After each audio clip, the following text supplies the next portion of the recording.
How many times have you heard this, either directed at you or directed at somebody next to you? How many times have you heard this refrain? You can't handle a real woman. How many times have you heard that refrain? And how many times have you actually sort of like semi-believed it? Okay, I'm here to tell you, if you actually believe that shit, you're a fucking idiot. Simple as that, okay? When a woman says you can't handle a real woman, she is gaslighting you. She is bullshitting you. Why? Because she wants to feel better about herself, about her own failure. Yeah, because when is a woman going to pull this you can't handle a real woman bullshit, huh? When you basically reject her. You're basically saying, no, thank you. You know, I'm good. I'm not going to deal with you, right? And for whatever reason, you know, she's ugly, she's stupid, she's annoying, she's this, that, the other, you are rejecting her. And so, of course, you know, what do people do when they are rejected?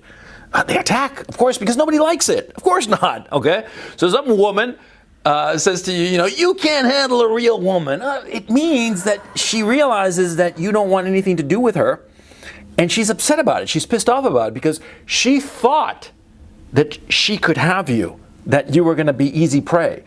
But by you rejecting her, by you saying, no thank you, not today, Lord, not today, Satan. Well, by you saying that, you're basically proving to her that you are a higher value guy than she realized, or more to the point, you're a guy that she can't get, and that pisses her off. And the same is true in all kinds of other areas, by the way. See? The refrain, you know, you can't handle a real woman. It happens like in academia. Oh, you don't understand it because, you know, you're not smart enough, or you don't have the education, or words to the effect. Huh? It's usually when somebody senses that they are not winning the argument, that they're not making the sale. Huh? It happens all the time. And perhaps you've done it, you know. Perhaps you have gone out of your way to say something nasty to somebody who's sort of like slipping out of your grasp. Perhaps you were trying to make a sale in some business and you know, they're not really interested in buying your product, and you just out of frustration, you say to them, oh, well, your business is going bankrupt anyway, it doesn't matter, or some shit like that. Well, what is it? It's sour grapes, for crying out loud. That's what's going on. And it happens all the time. Sour grapes happens because it actually works. Yeah, I mean, come on. See? This kind of gaslighting, do you think it would actually happen if people didn't fall for it? Okay, I say to you, you know, you can't handle a real woman, right? And you listen to me, a guy, right? A fat middle-aged guy, you know, with zero sex appeal, right? And you say to me, oh, fuck off, right? But in the back of your head, you're thinking to yourself, you know, can I not handle a real woman? You think about it. Yeah, of course you do. We all do. Huh?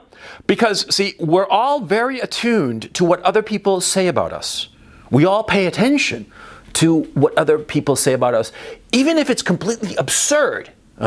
Me, a guy, CRP, telling you who are watching this video whom I have not met, and I tell you, you can't handle a real woman. You're gonna a little bit believe it, even though it's obviously not true, because that's how we are. Because we are so attuned to what other people in our immediate environment tell us.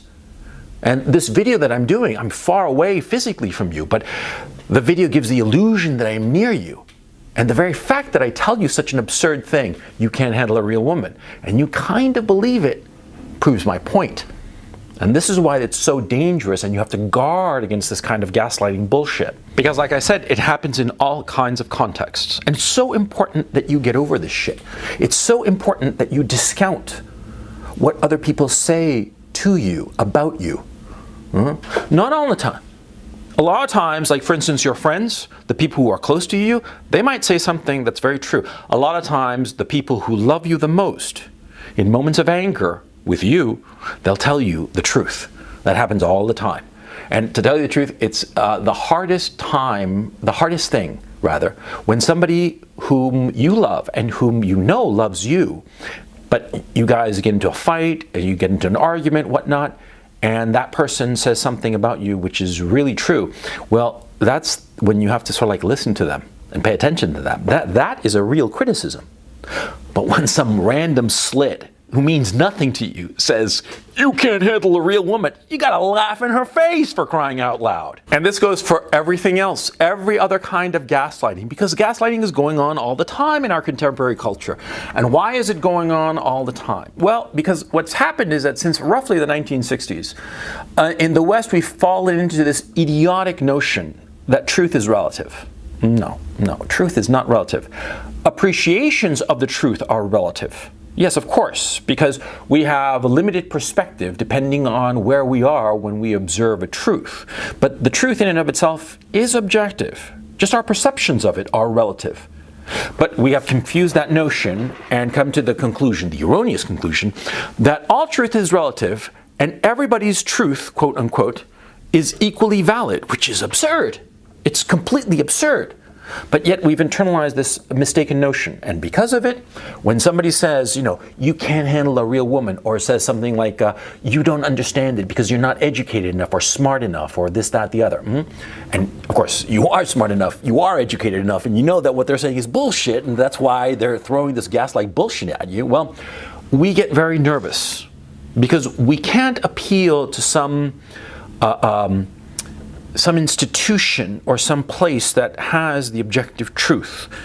Because over the last 50, 60 years, we've gone out of our way to destroy all such institutions or relativize them. Academia today is just a load of bullshit. It's completely it's ridiculous. Anybody in academia knows what I'm talking about. Anybody who's gone through universities in the United States or the UK or many of the other Western countries will recognize that university is just filled with bullshit that piles up so goddamn high, piled higher and deeper. You know the old saying? Yeah. So the point I'm trying to make is that, see, we in our contemporary culture don't have a place where we can hang our hat insofar as objective truth is concerned. And that opens up this weak spot of ours actually believing when some imbecile says you can't handle a real woman, or you're not smart enough to understand this, or blah blah blah. You see my point? You see how dangerous it is? And so here comes the tricky part. See, on the one hand, you have to realize when somebody's attacking you this way that they're just trying to gaslight you. You have to realize it. But on the other hand, you have to be sensitive as to whether everything that they're saying is bullshit or there might be a kernel of truth. And this is the hard part, because sort of like you don't want to fall into feeling completely insecure, and yet on the other hand, you don't want to completely dismiss what somebody says. Because, like I said before, a lot of times in the heat of anger, people will say things that are actually true. They'll say things that are very, very true about you, and issues that you ought to correct. And don't give me any of this bullshit that, oh, it's a disorder. No, fuck that. I'll do another video about disorders. I've done videos about disorders. There's no such fucking thing as a disorder. There are defects that you should fix or ameliorate somehow. No disorders. Fuck that. But anyway, getting back to the point. The point is, see, a lot of times in anger, people will say things that are very true about you. So you have to, how can I put it? On the one hand, guard yourself against the gaslighting. But at the same time, be open enough to listen to what they say in anger towards you and see if any of it is true. And if it is true, then try to fix it so that somebody can't hit you with that soft spot in the future. I mean, like, for instance, this, you can't handle a real woman bullshit. Yeah, I've gotten that tons of times. I mean, come on, my fucking channel? Come on, man, of course. Right? So I laugh my fucking ass off whenever they pull that shit on me. You can't handle a real woman. What the fuck that I've been banging for the last 40 odd years, huh? The wife and kids? How the fuck did that happen? But anyway, the point I'm trying to make is that, see, when somebody flings that shit at me, I just blow it off because I know it's bullshit. But when somebody flings some other shit, I'm always paying attention to it. And especially when it hurts me. Especially when I get a knee-jerk reaction. When some comment, some statement elicits a knee-jerk reaction. It sort of makes me like, whoa, what the fuck was that? Makes me sit up.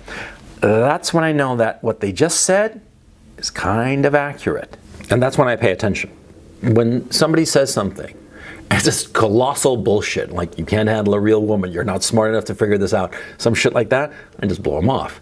But when they say something that makes me just like sit up, like makes me like grit my teeth, then I know that they're onto something true about me. And that's what I focus on. And that's what you should be paying attention to. Somebody says that you can't handle a real woman or some cliche phrase like that, you know it's bullshit. But if they're saying something about you that stings, then you got to focus on that. You got to focus on it and try to fix it, okay? Because like I said, you know, see, the beauty of life is that you can fix yourself. You don't have to just accept the fact that you have certain deficiencies and defects. You can fix yourself. Some defects or deficiencies are insurmountable, but you can ameliorate them. You can make it, structure your life so that they don't dominate your life. You can be a man without arms and legs and lead a full and fulfilling life. I've seen people do it. Years ago, there was some individual I met who had been a thalidomide baby. Holy fucking shit. It was horrifying. He led a very interesting life, very full. He couldn't do a lot of things, but that didn't prevent him from enjoying life. And that's the point I want to make. See, you want to discover what those defects are and listen to the shit people fling at you so that you can figure out if it's true or not. If it's just absurd, throw it away. But if it stings, pay attention to it and fix it so that you can become a better man.